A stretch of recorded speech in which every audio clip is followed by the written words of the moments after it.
Beloveds, if there is one thing that I have learned from doing this show, it is how to pivot on the drop of a hat, okay? If you watched last week's episode, I told you that my iPad was holding my soundbite hostage.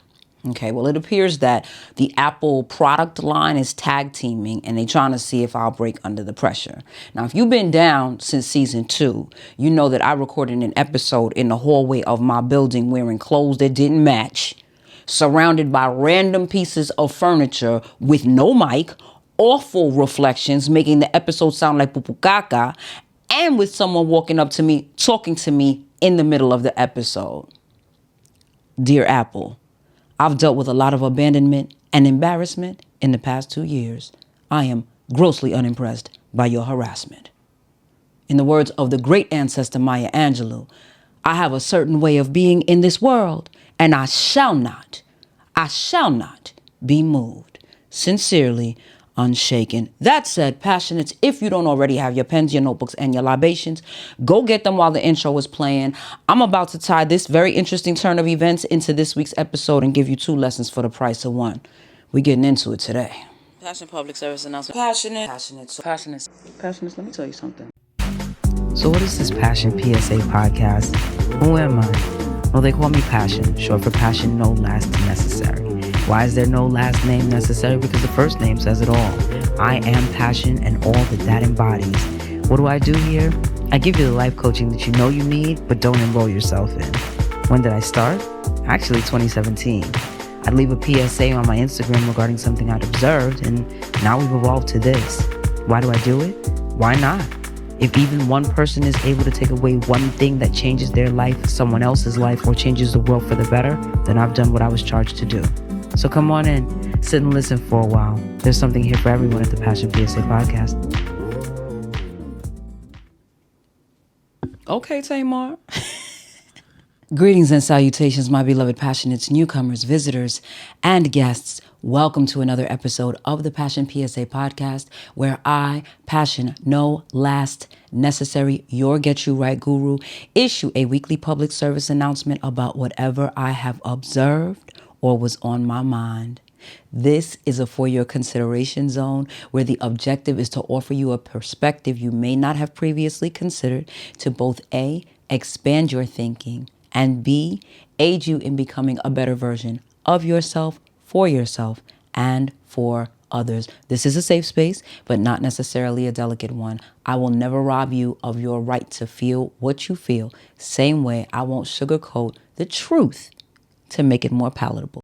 The goal is to get you to higher, more expanded thinking so you can operate as your highest and best self. If you are new here, affirmations are our first order of business before we get into it, so that we intentionally raise the vibration and ensure that regardless of what we discuss and how it may make you feel, we started on a high enough wave and on the same frequency. So if you are ready, go ahead and take a deep breath.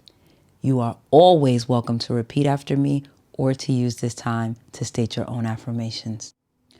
I am aware of my decisions. I am aware that my decisions impact others as much as they impact me. The time for change is now. I make changes for myself. I make changes to be my best self. I make changes for those I love. I make changes because I love. I make changes with intention. Change is the only constant. I welcome the opportunity to do better and be better because I am better. It is well. I am well. All is well. Well is all. Ashe, ashe, ashe. Passioners, this episode was set to begin differently. Okay, I was on point with composing and even recording on schedule, right? Edits were going to be completed in advance, so no last minute scrambling. It was beautiful. But for at least a week, I've been fighting with my editing software to get it back open, and it has decided to go on strike. So I get this blessed beach ball spinning in my eye every time I try to open it. So instead of panicking, I started looking at alternatives. I've been using this because it's what I know. I can navigate it quickly, and even if I forget something, I already have a resource or a few resources that I can tap into so that I can find out exactly what to do so I can get back on track with my editing. There's no major learning curve. To download something new would mean I would also need a crash course in how to work it, what it does, etc. Now, I have some things in the pipeline already, and I was already going to use a different platform for those upcoming episodes. So I was going to use that platform for this episode. I figured that that would give me the rehearsal time that I need for what's coming. So as I'm doing the research and the tutorials for that platform, I see a comment that tells me, yes, this will work for everything except for XYZ aesthetics. Now, aesthetics matter to me. Here we go with this dust again. Aesthetics matter to me as I rub my nose, which is often why I experience some of the challenges that I do, right? The perfectionist and the trauma say, don't put it out like that because they'll criticize you for it. The mentors say, put it out and get better as you go. Done is better than perfect. But childhood trauma. So I could put it out, but it has to have a certain quality or I'm going to be secretly regretting and lamenting it. Put a bookmark right here. We're coming back to this. All right, so I gave you something to think about last week. I mean, I do that every week, but this week I'm following up and doubling down. So if you're watching or listening out of sequence, this is a good place for you to pause this episode, go check out the previous episode, and then jump back in. Passion, why you didn't tell us to do that when you told us to go get our pens? Better question. Why didn't you show up prepared to take notes and all caught up? Okay, now that we're all up to speed, as you were observing the episode, did you take your moment of accountability and speak truth to power about the decisions that you've made that have you in the position you're in now? Or did you decide to dig your heels in and say, I don't care what you say, Passion. I made some mistakes and I shouldn't have to be punished for the rest of my life. I acknowledge that, okay, I could have, or maybe even I should have done better, but not every wrong turn happened after I sat down and weighed out all the pros and cons. Like some things just happen. Because while I respect your position and your right to believe what you believe, the things that happen that we don't consider or decide are blinking, breathing, saliva production, blood flowing through our vessels, our hearts beating. But all the other stuff, even if it happened in the blink of an eye, there was still some modicum of decision making. You not taking ownership doesn't negate that. That sex wasn't an accident. A regret? Okay, well, maybe that. But there were choices present. Do it or don't do it. And a decision was made, which was do it. That lie you told wasn't an accident. You made a decision to not tell the truth because the option, the choice to tell the truth would have had ramifications that you didn't want to deal with. The sex, the lie, the drink, the food, the impulse buy. You thought about it. Definitely not well enough to have you scrambling not to take ownership of the situation now. But a thought was definitely present. So now whose job is it to deal with your bad decisions?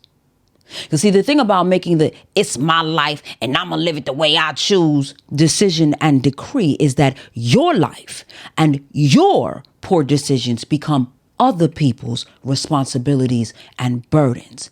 And everybody talks tough when they're not in a situation. Everybody's invincible until the thing happens and humbles them into dependency that can leave them either frustrated because they knew better and still chose this route, and someone isn't complaining and mistreating them. Rather, they're simply caring for this adult dependent as well as they can and doing their best to ensure that this adult dependent has their dignity. Or depressed because their caregiver isn't very caring at all because they're pissed that they have to take care of this person who chose not to take care of themselves. Why should it be someone else's job to take care of you if it wasn't an important enough job to you? It's wild because society and every outsider and onlooker will have something to say about what that person isn't doing and how they don't care how you ended up in this situation. The right thing to do is X. But these are the same people who will step over someone whose situation they don't know. I remember taking the train home from the city one evening during rush hour. If you're eating, you might want to stop because I'm going to tell you something that might gross you out, okay? Fair warning. Now, most of you know that rush hour and happy hour are generally the same hours. I started feeling really sick. I felt like I was going to throw up. I felt weak. I felt faint. Now, I only had a few stops to go, but I knew I wouldn't make it to my stop. I thought about it and I said, if I throw up on this train, they're going to stop the train, and everybody on this train and every train behind it are going to be livid because they can't get where they're going. I made the decision not to impose on everyone. I got off at East 180th Street. I think I was on the 2 train because I don't remember being on the express track. I was on the local track. So I was in the second car, right? And I exited the train in an area where there's no seating. I staggered over to the end of the platform and I'm throwing up over the railing. Now, I'm weak. I absolutely feel like I'm going to die on this platform. This is not an exaggeration. I can't stand. And again, there is nowhere to sit. So I just kind of slide down the railing and I sit on the platform ground. Now, keep in mind, I just threw up over this railing, right? So the rats are gathering just below the platform where I threw up because I was eating trail mix, and rats and mice like peanuts and peanut butter. So they probably smelled it in the vomit. I told you it was going to be gross, okay? If you're not from New York or you don't come up that far on the 2 and the 5 line, you don't know that East 180th is a busy station, right? That's a station where you can transfer from an express to a local train. So at that time of day, there are throngs of people crossing the platform back and forth. All of them stepped over me, assuming that I was happy hour drunk, when all of that was a direct result of my menstrual cycle. Not one person said, "Are you okay?" No one went to get help or even tell someone. And keep in mind that the transit police are always in that station, and there's a police station directly across the street. I was there like that for almost an hour, waiting for the only person that I could call for a rescue to come pick me up from the train station. Not come up to the platform to actually lift me up off the ground because they didn't want to get a ticket on their car, but just to give me a lift home. I waited an hour for that, all while praying that the rats didn't come up on the platform because I wouldn't have been able to fight or flee. Why did I tell you that? Because these are the people who will stand on the outside looking in at your friends and your family and side with you and say how wrong they are. And while you may eat up their sympathy and you may feel like, I knew I wasn't bugging. My so-called family is trash because they see me all effed up and they won't even help me. Remember that these are the same people who will step over you while you're dying on a train platform and then watch the news and say, "Oh, it's a shame that she died that way," knowing that they stepped over you and looked you in your face as you were dying, okay? They might not be the gallery of people you want supporting your argument. You might want to pick a different measuring stick. But let me ask you another question. While your family or friends are wrong for not stopping their lives to save yours or become your home health aides, when do you look at yourself and admit they were trying to save me all along? Have you ever changed a baby diaper?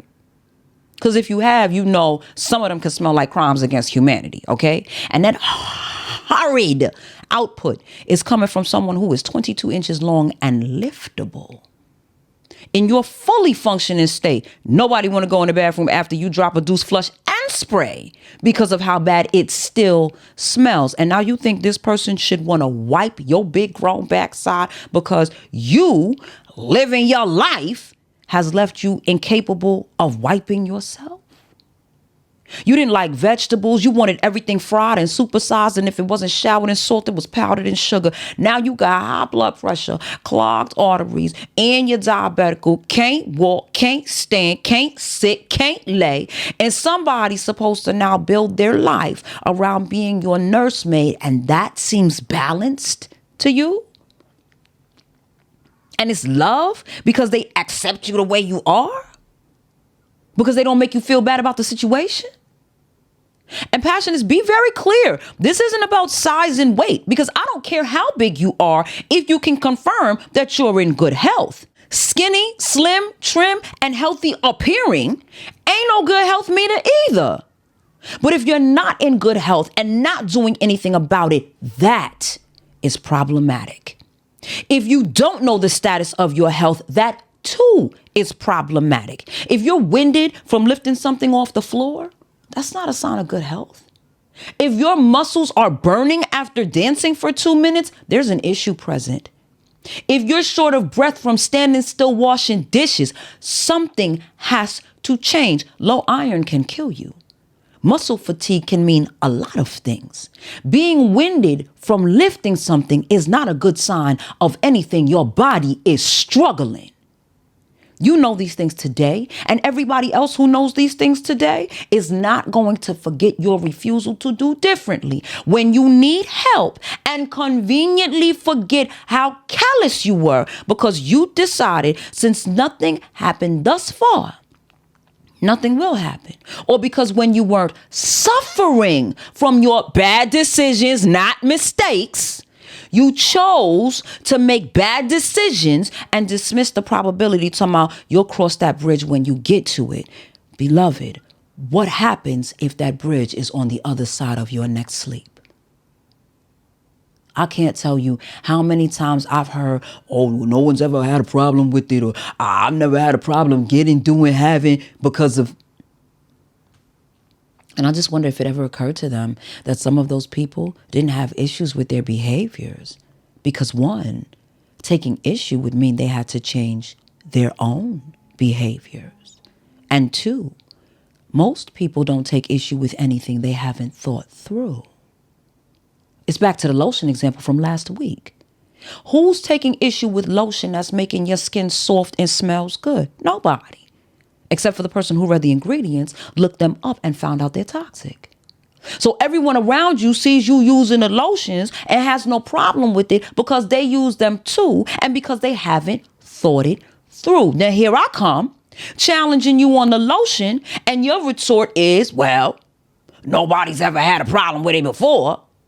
So now I'm the problem because I want better for you. But later on, should an issue develop, should I be the one to take you to this doctor and that specialist? Because the people that were putting a battery in your back and powering up your narrative, a lot of them are going to get real busy real quick. They're not going to have the time to be your round-the-clock caregiver, but they have plenty of time for round-the-clock lip service. Some of them won't have the ability to do the job because they're suffering from the same issues and they need their own caregivers. Some of them won't be afflicted because their makeup is different from yours. You're not going to want to admit I was right, and not necessarily that you shouldn't use the product, right? But at minimum, you should do some research on it. And while you won't want to admit I was right, it won't matter because I'm not going to want to hear you were right. We knew it then, and look at what that knowledge got us now. I'm very intentional in using personal examples because I know that when somebody's giving you that unadulterated truth, it can sound like they're sitting up on a high horse, okay? That ain't my thing. Did you know that I used to smoke?